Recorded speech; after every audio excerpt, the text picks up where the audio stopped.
Bueno, es siempre interesante escucharlo a Carlos Delfrade. Fue uno de los grandes protagonistas del 2015 en la legislativa provincial, hoy es diputado provincial, y propone un amplio abanico de representación de los santafesinos en diversas cuestiones que por ahí pasan desapercibidas, creo que para la mayoría de la política. Pasan desapercibidas, realmente. Tiene candidatos a concejales también aquí en la ciudad de Santa Fe con una trayectoria importantísima desde el punto de vista de la ecología, del cuidado del medio ambiente, pero quiero presentarlo a Carlos primero y preguntarle ¿qué te define hoy dentro de esta polarización que existe a nivel nacional? ¿Cómo vas con tu posibilidad concreta de ser diputado nacional? ¿Cómo estás, Carlitos? ¿Bien? Muy bien, y la verdad que estoy muy contento de estar en el programa.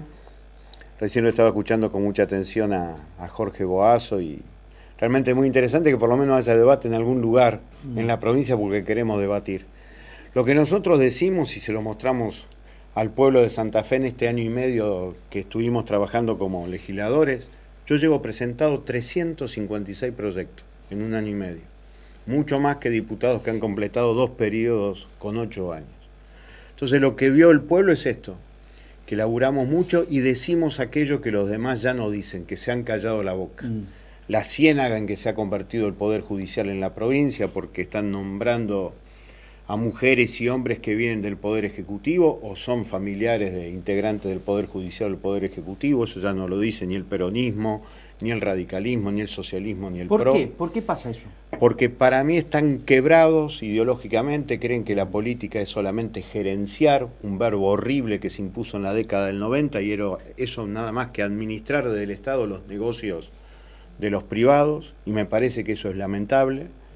Y en forma paralela estamos denunciando cuestiones que tienen que ver con corrupciones de lo político judicial vinculado, por ejemplo, al asesinato de este muchacho Pablo Cejas, que nos conmovió a todos, en la mafia narcopolicial instalada en las principales ciudades. Lo venís denunciando desde hace por lo menos 20 años. El primer libro de Ciudad Blanca, Crónica Negra.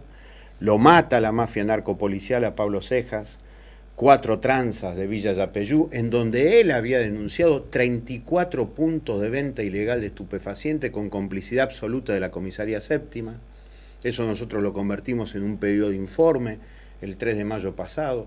Informaba con precisión dónde estaba uno de los principales narcos de la provincia de Santa Fe, que es Luis Paz, el papá del fantasma Paz, que vivía en un country propiedad, entre otros, del presidente de Unión de Santa Fe, como es el country Los Molinos. El tipo ahí con 4 autos y él denunciaba con número de la patente y con letras, y eso lo comprobó la gente de Gendarmería, y después salen del Ministerio de Seguridad de la provincia a decir que era una cuestión interpersonal. Se le tiene que caer la cara de vergüenza para decirle eso a la familia de Pablo Paz, de Pablo Cejas, que además siempre nos tenía que pedir ayuda económica, porque como él había denunciado a los capos de la policía como capos narcos, le recortaron el salario en un 40% y nos pedía ayuda económica a nosotros, y como hemos hecho siempre, le hemos dado ayuda económica a muchísima gente. Así que da mucha bronca esto que está pasando. 21 tiros. 21 tiros. 21 tiros. 21 tiros, además 9 milímetros. No es un arma que se consigue fácil. Que en eso es un arma reglamentaria. Se quebró el discurso de la política. ¿Por qué pensás? Porque la política se subordina a la policía. Es muy triste lo de Puyaro, yo lo conozco desde hace años. Hoy es un estadio superior, es una supraestructura de la policía por sobre la política de la provincia de Santa Fe. Yo creo que al revés, el territorio lo termina manejando siempre la policía. Por eso es interesante discutir ciertas narcosonceras, como yo le llamo. Primer narcosoncera, flagelo del narcotráfico. Flagelo remite al Antiguo Testamento y es el castigo de Jehová, convirtiendo a Sodoma y Gomorra en lugares de sal, la estatua de sal de la mujer de Lot cuando se da vuelta. Flagelo es un castigo divino. Si hay algo que no tiene nada de flagelo, es el negocio del narcotráfico. Hay dinero, hay sangre, hay balas, hay muertos, y hay gente que lava el dinero en el centro de Santa Fe. No en Villa Yapeyú, no tampoco en el lugar donde estaba el zurdo Villarroel en Alto Verde, acá en el centro se lava el dinero. Entonces flagelo basta.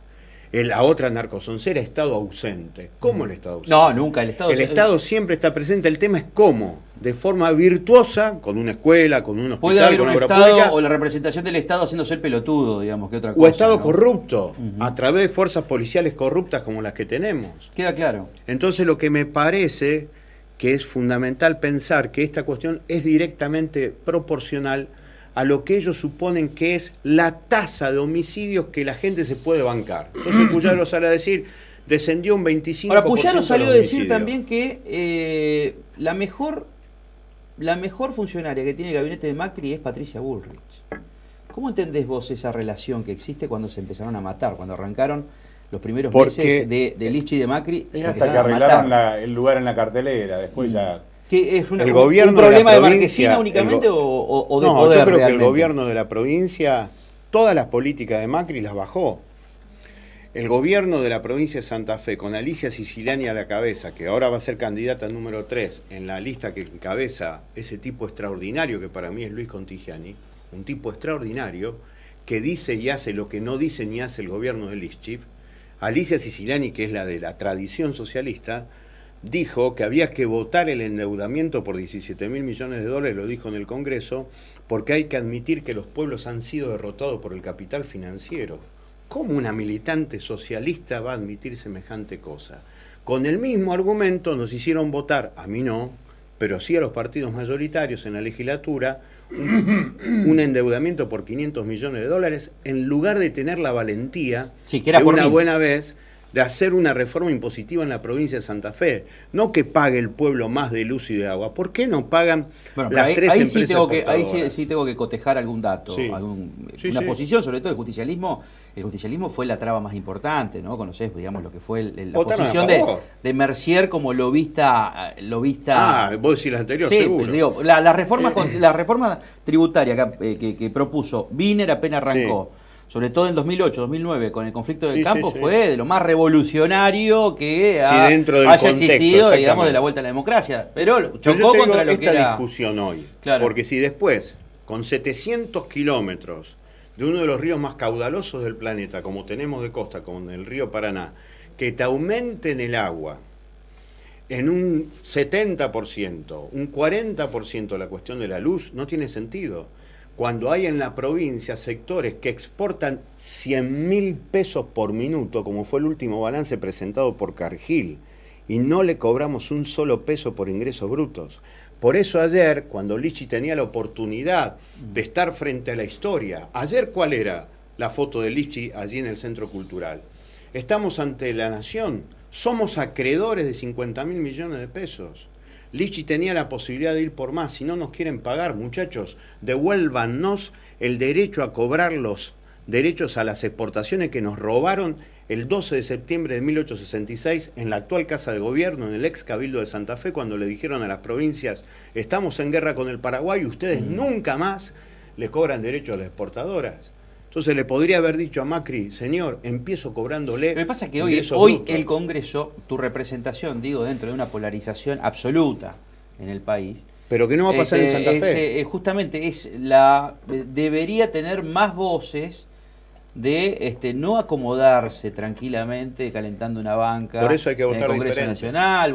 A ver, yo escucho mucho, trato de escuchar mucho y abstraerme de lo que es el microclima político. Sí. Y veo los distintos ambientes donde nosotros frecuentamos en cualquier lugar, ¿no? Sí. No solamente, digamos, en el periodismo, la política. La calle. Digo, en la calle. Y la verdad que están podridos de ver tipos que calientan la banca y se duermen en las maratónicas sesiones que tienen que hacerlo antes de agosto o antes de julio y antes de diciembre, antes de irse de viaje, de vacaciones. Entonces digo, ¿cómo cambiás esa cultura? Votando diferente. Yo creo que nosotros tenemos que ser en la legislatura provincial a partir del año que viene. Cuando se vote en el 2019 tenemos que ser 4 diputados provinciales. Ahora, la gente lo tiene que entender. Si vota igual que siempre, va a tener lo mismo de siempre. ¿Y en el Congreso ahora? En el Congreso hay que abrir esas bancadas. Basta de votar lo mismo. La información que yo tiré en el primer bloque de que hoy a la tarde estuviste en la cárcel de Coronda, es verdad. Que estuviste reunido con un preso, ¿es real? Sí, es verdad. ¿Se puede saber Sí, yo estuve, en líneas generales, yo estuve con Pablo Peralta, un muchacho que está acusado de haber intentado matar a un abogado penalista de Rosario, Alberto Tortajada. fue enviado a matarlo por un empresario del negocio farmacéutico de Rosario, el señor Iborra. Se salvó de casualidad el doctor Tortajada, Pablo confesó lo suyo, está detenido. Pero la causa había determinado que había sido este empresario Iborra el que lo había mandado a matar. Era el autor intelectual de ese intento de asesinato. Esto lo investigó la doctora Alejandra Rodenas y se da la casualidad que este muchacho está penando allí en Coronda, pero Iborra está totalmente libre. ¿Cuáles fueron las razones por las cuales la doctora Rodenas dejó libre al autor intelectual? Lo tendrá que explicar. No lo hizo como jueza, lo tiene que explicar como candidata. Como no lo hizo como jueza, ¿quién atentó contra Bonfatti? Porque estoy seguro que se asustó cuando ella puso en la resolución del atentado contra Bonfatti que los jefes narcos de Rosario habían decidido ese atentado, y después, en esa misma resolución que ella misma me envió a mí, dice en esa resolución que el autor intelectual y material es el pibe de 22 años que decidió tirar 35 tiros contra la casa de Bonfatti aquel 11 de octubre de 2013. Ahí nos tomó el pelo a todos los santafesinos. Rodenas. Y entonces yo estoy pidiendo ahora... Bueno, el otro día en uno de los programas de esta productora... Yo quiero debatir con la doctora que lo diga públicamente. Bueno, justamente tuviste un cruce, digamos, vos por mensaje de texto, sí. Y ella dijo, yo quiero debatir con Delfrade. ¿Te gustaría, digamos, debatir Pero estos sí, temas? en cualquier lugar. A ver, estamos hablando nada más ni nada menos que la vinculación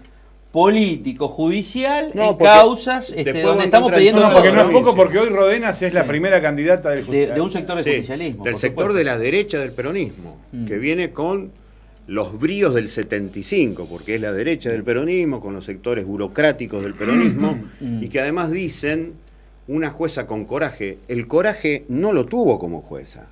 Entonces hay que investigar eso, hay que decirlo. Vamos a hablarlo para poder generar ese debate. Sí, gracias, Carlos, como siempre. No, porque y con el otro que nos gustaría debatir, porque sería un placer, además un privilegio, con Contigiani, que insisto, se lo quieren sacar de encima porque así se lo pidió la Bolsa de Comercio de Rosario a Lischip. Sáqueme a ese ministro de Producción. Fuerte, ¿eh? Sí, Fuerte. estoy convencido.